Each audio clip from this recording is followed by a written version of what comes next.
السلام علیکم ورحمۃ اللہ وبرکاتہ۔ بسم اللہ الرحمن الرحیم۔ امام بخاری ریسرچ اکیڈمی علی گڑھ سے شائع ہونے والے ہفت روزہ الجمعہ میگزین 23 ذی الحجہ 1446 ہجری مطابق 20 جون 2025 کے مضامین کی آڈیو ریکارڈنگ پیش خدمت ہے۔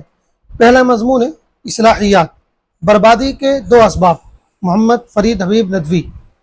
قرآن مجید کی سورہ مریم میں ایک جگہ اللہ تعالیٰ نے اپنے چند نبیوں اور رسولوں کا ذکر کیا ہے، ان کی خصوصیات بتائی ہیں اور ان کے تقوی، نیکی اور عبادت کا ذکر کیا ہے۔ اس کے بعد ایک آیت میں عجیب و غریب بات کہی ہے جس میں یہ بتایا گیا ہے کہ نبیوں کے ماننے والے ان کے بعد گمراہ اور برباد کیوں ہو گئے۔ اس آیت میں ان کی تباہی کے دو اسباب بتائے گئے ہیں۔ اللہ تعالیٰ فرماتے ہیں فَخَلَفَ مِن بَعْدِهِمْ خَلْفٌ أَضَاعُوا الصَّلَاةَ وَاتَّبَعُوا الشَّهَوَاتِ فَسَوْفَ يَلْقَوْنَ غَيًّا، سورہ مریم آیت نمبر 59۔ پھر ان کے بعد ایسے ناخلف آئے جنہوں نے نماز کو ضائع کیا اور خواہشات کی پیروی کی، تو عنقریب وہ غی یعنی ہلاکت و بربادی کا سامنا کریں گے۔ اس آیت میں ان کی تباہی کے دو اسباب بتائے، ایک یہ کہ انہوں نے نماز کو ضائع کر دیا اور دوسرے یہ کہ خواہشات نفس کے پیچھے لگ گئے۔ نماز کی اہمیت۔ نماز اسلام کا سب سے اہم ستون ہے جو بندے کو اللہ سے جوڑتی ہے۔ یہ وہ عمل ہے جو نہ صرف روح کو پاک کرتا ہے بلکہ انسان کو برائیوں سے روکتا ہے۔ اللہ تعالیٰ نے فرمایا ان الصلاۃ تنہی عن الفحشاء والمنکر، نماز بے حیائی اور بری باتوں سے روکتی ہے، سورہ عنکبوت آیت نمبر 45۔ نماز ترک کرنا یا اس میں سستی برتنا محض ایک عمل نہیں بلکہ روحانی بگاڑ کا آغاز ہے۔ یہ وہ پہلا عمل ہے جس کا قیامت کے دن حساب ہوگا۔ حدیث میں آتا ہے سب سے پہلا سوال نماز کے بارے میں ہوگا، اگر وہ درست ہو گئی تو باقی اعمال بھی درست ہو جائیں گے۔ نماز کو ضائع کرنا۔ نماز ضائع کرنے سے مراد صرف ترک نماز نہیں بلکہ اس میں سستی، تاخیر، خشوع و خضوع کی کمی یا محض رسمی طور پر پڑھ لینا بھی شامل ہے۔ حضرت ابن مسعود رضی اللہ عنہ فرماتے ہیں نماز کو ضائع کرنے کا مطلب یہ ہے کہ اس کو اس کے مقررہ وقت پر نہ پڑھا جائے۔ اس کا لازمی نتیجہ یہ ہوتا ہے کہ انسان کا دل دنیا کی محبت میں گرفتار ہو جاتا ہے۔ خواہشات کی پیروی۔ جب اللہ کی یاد کمزور ہو جاتی ہے تو انسان خواہشات کا غلام بن جاتا ہے، حلال و حرام کی تمیز مٹ جاتی ہے، مال، شہرت، جنس، طاقت اور آرام اس کے مقصد حیات بن جاتے ہیں۔ یہ سب گمراہی کی نشانیاں ہیں۔ شیطان کا ہتھیار ہی یہی ہے کہ انسان کو اس کی خواہشات میں مشغول کر دے حتیٰ کہ وہ اللہ کی عبادت سے غافل ہو جائے۔ نتیجہ اللہ تعالیٰ نے فرمایا کہ فسوف یلقون غیا، یعنی وہ عنقریب غی میں پڑ جائیں گے۔ غی کا کیا مطلب ہے؟ بعض نے کہا کہ یہ جہنم کی ایک وادی ہے جو نہایت گہری ہے اور اس کا عذاب سخت تر ہے۔ بعض نے اس کا مطلب گمراہی اور اخلاقی تباہی بیان کیا۔ بہرحال اس کا مفہوم یہی ہے کہ نماز سے غفلت اور خواہشات کی پیروی انسان کو دین و دنیا دونوں میں ہلاکت کی طرف لے جاتی ہے۔ یہی آج کی صورتحال ہے۔ مسلمانوں کی اکثریت نماز کو ضائع کر رہی ہے اور خواہشات کے پیچھے لگی ہوئی ہے۔ یہی وجہ ہے کہ آج وہ گمراہی، تباہی اور بربادی کا سامنا کر رہے ہیں۔ اس آیت کا پیغام نہایت واضح ہے۔ اگر ہم چاہتے ہیں کہ ہماری نسلیں فلاح پائیں تو ہمیں خود اور اپنی اولاد کو نماز کا پابند بنانا ہوگا۔ ہمیں دنیاوی لذتوں میں حد سے زیادہ مشغول ہو کر دین کو بھلانے سے بچنا ہوگا۔ اگر ہم نے نماز کو ضائع کیا تو نہ صرف اللہ سے ہمارا تعلق ختم ہو جائے گا بلکہ ہماری روحانی اور معاشرتی تباہی بھی یقینی ہو جائے گی۔ بس ضرورت اس امر کی ہے کہ ہم نماز کو زندگی کا محور بنائیں، اپنی خواہشات کو قرآن و سنت کے تابع رکھیں اور اللہ کی رضا کو دنیا کی لذتوں پر ترجیح دیں تاکہ ہم غی سے بچ سکیں اور فلاح پا سکیں۔ دوسرا مضمون ہے دعوت فکر و عمل، نیکیاں کرتے رہیں، محمد خالد ضیاء صدیقی ندوی۔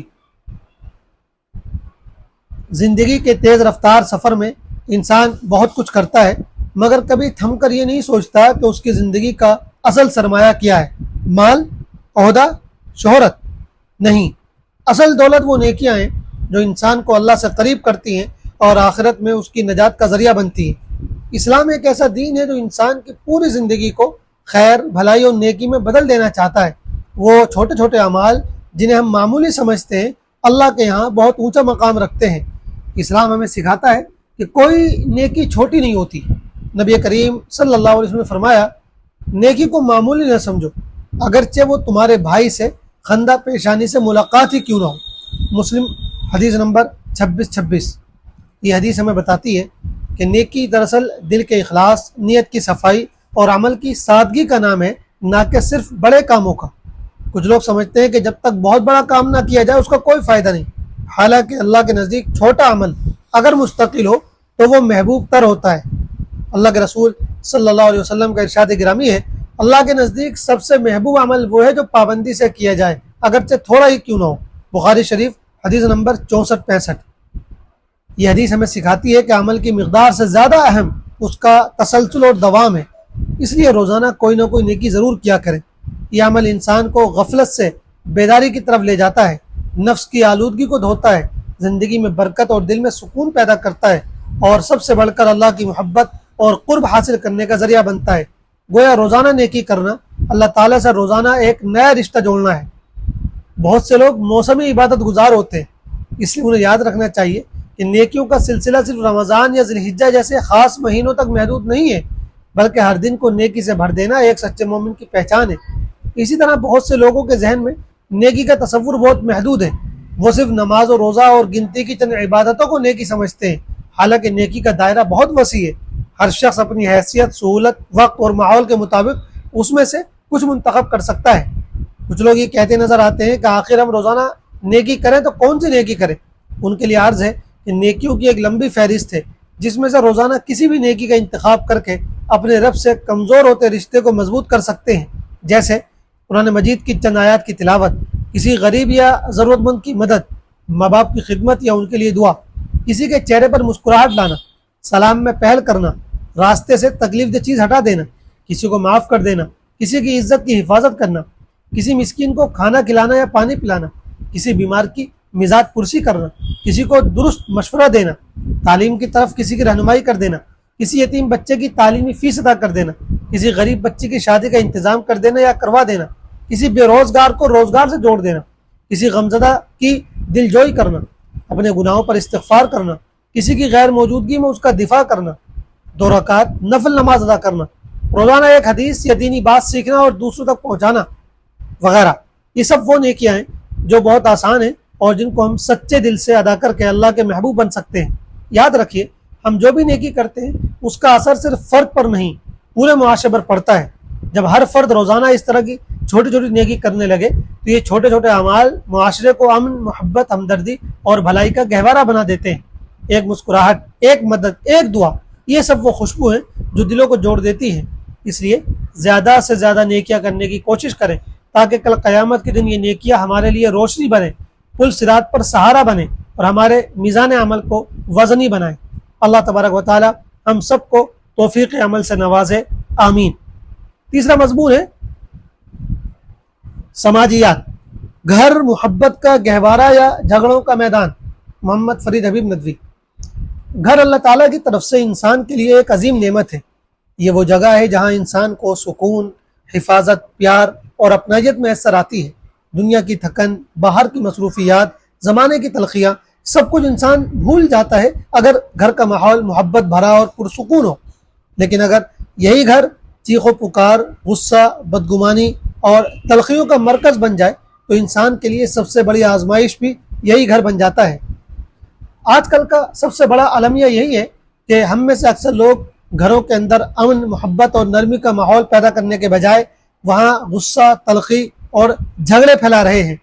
چھوٹی چھوٹی باتوں پر بحث، انا کی ٹکر، برداشت کی کمی اور دوسروں کو نیچا دکھانے کا جذبہ، یہ سب مل کر گھر کے سکون کو تباہ کر دیتے ہیں۔ جھگڑوں کی بنیادی وجوہات: برداشت کی کمی، انا اور ضد، غیبت، شکایتیں اور بدگمانیاں، اور وقت نہ دینا۔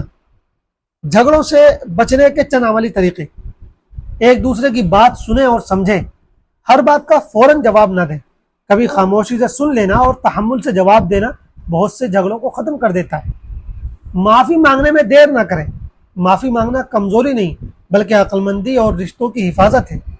اپنے الفاظ کو نرم رکھیں، ایک سخت لفظ کئی دنوں کی تلخی پیدا کر دیتا ہے جبکہ ایک محبت بھرا جملہ دل جیت لیتا ہے۔ چھوٹے جھگڑوں کو بڑھنے نہ دیں، اگر کسی بات پر غصہ آ بھی جائے تو وقت گزرنے کے بعد محبت سے بات کر کے معاملہ سلجھا لیں۔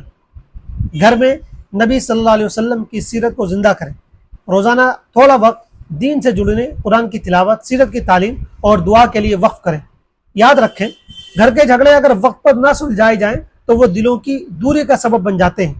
ایک دوسرے کے جذبات، کمزوریوں اور حالات کو سمجھنا بہت ضروری ہے۔ چھوٹے چھوٹے خوشیوں کے لمحات، محبت بھرے بول اور ایک دوسرے کے ساتھ ہنسنا، یہ سب گھر کو جنت بنا دیتے ہیں۔ اگر ہم چاہتے ہیں کہ ہمارا گھر جنت بنے تو ہمیں اپنے رویے، لہجے اور انداز میں نرمی، محبت اور سمجھداری لانی ہوگی۔ آخری مضمون ہے مسائل۔ سوال: جمعے کے دن سورہ کہف پڑھنے کی بڑی فضیلت ہے، تو کیا نماز جمعہ سے پہلے پڑھنا ضروری ہے یا نماز کے بعد بھی پڑھ سکتے ہیں؟ جواب: جمعے کی رات یعنی جمعرات کے دن مغرب کے بعد سے جمعے کے دن کے آخر تک کسی بھی وقت پڑھ سکتے ہیں۔ جمعے کی نماز سے پہلے پڑھنا ضروری نہیں، البتہ بہتر یہی ہے کہ جلد از جلد پڑھ لی جائے۔ والسلام علیکم ورحمۃ اللہ وبرکاتہ۔